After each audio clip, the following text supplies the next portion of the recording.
Dave Brat, Senior Vice President of Business Relations at Liberty University and former Congressman. Dave, how you doing, sir? Hey, great. Thanks for having me on. Yeah, good to talk to you. What's Liberty been like during all these pro-Hamas protests lately? Better than that, that little clip you had there, that looked like a church service and the formation of the Nicene Creed with a prayer at the end to, the goddess of humanity or something like. And that begs the question, since Socrates in the beginning of Western Civ, what is humanity? That is the great question for education since the beginning of the liberal arts tradition. And they're bowing and kowtowing. They're doing everything except asking questions and educating their kids in that grand tradition, which has been grand until about the last 50 years. What happened? What happened 50 years ago? Why the breakdown? Yeah, well, I can go back even further. John Harvard left Oxford, which was a great Christian school, and Cambridge in England, came over here, founded Harvard in 1640. The mission of Harvard was truth for Christ and church. Let that sink in for a minute, right? And that was good for a few hundred years. All the schools, Harvard, Yale, Princeton, all the publics were training clergy, had all Christian boards. That changed about 1850. There's a good book called The Soul of the American University by Marsden, Notre Dame Press, and he just does a quick overview, but the subtitle says it all, like from The Soul of the American University, from Protestant establishment to established unbelief. And so kind of 1850 or so, and that kind of goes along with the Enlightenment, right, the end of the Enlightenment, and no longer human reason, right, back the Greeks, but now there's a narrow band of rationality. And that's what happened. And so the sciences kind of won the day, but the sciences are great except in dealing with anything that has to do with human beings, right? The sciences are awful, right? In philosophy or ethics, there is no scientific ethics or philosophy, et cetera.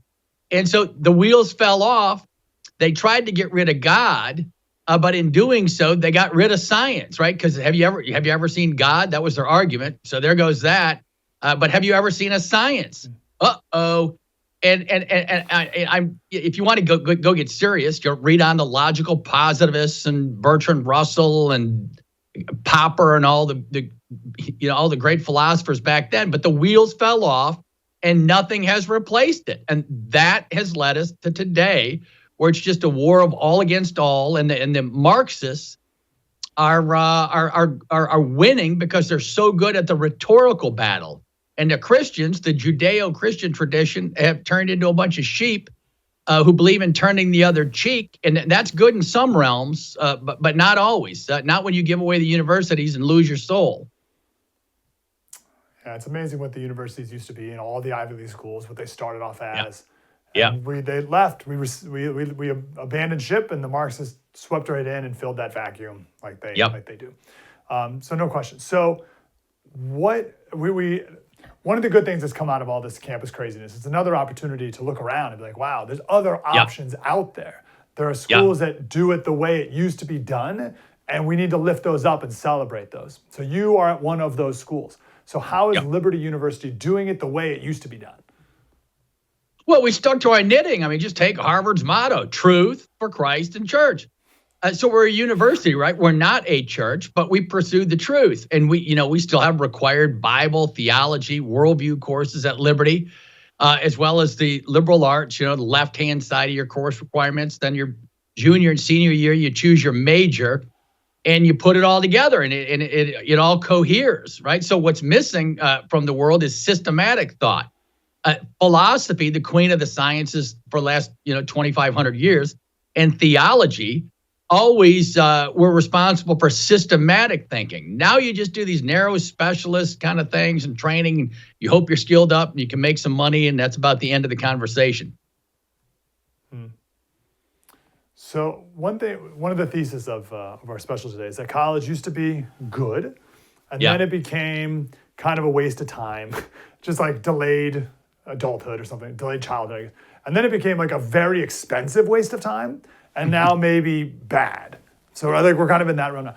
But liberty has kept a lot of the fun stuff Yeah. in college. Like when college was just Yeah. fun, but it was $100 a semester, and maybe like your parking pass was more than the tuition. Like you could still like justify maybe 4 more years of not being an adult.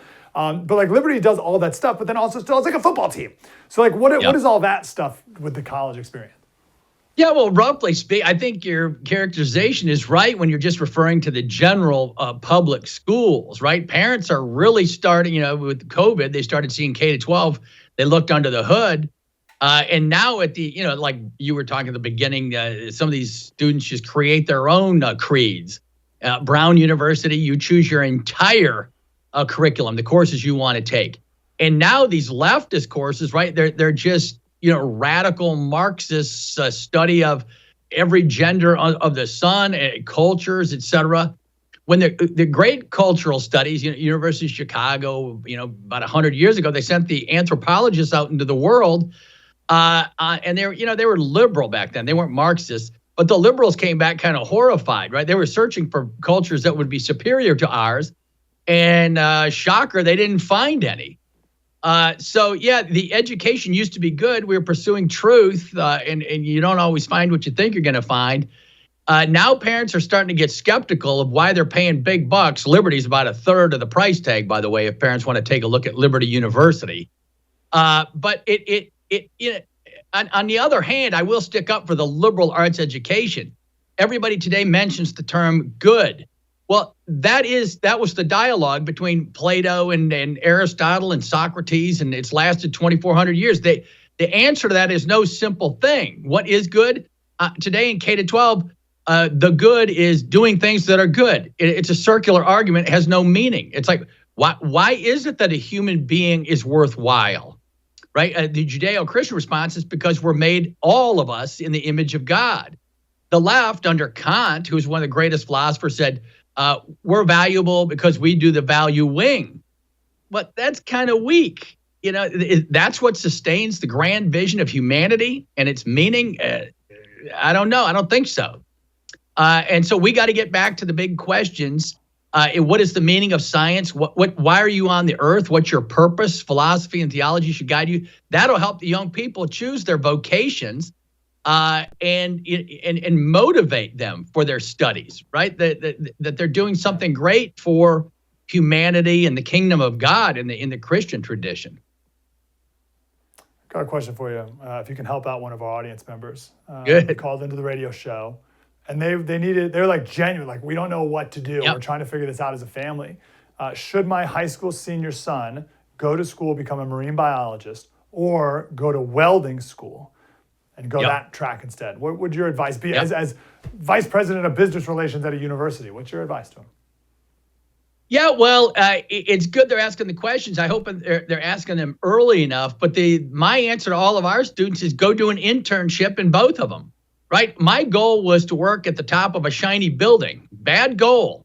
It turned out I achieved the goal, right? And then I went to seminary because I didn't like it. And I was much happier doing that. And so, I worked for Arthur Anderson in downtown Detroit and Chicago, and then went to Princeton Seminary, and then did a PhD in economics.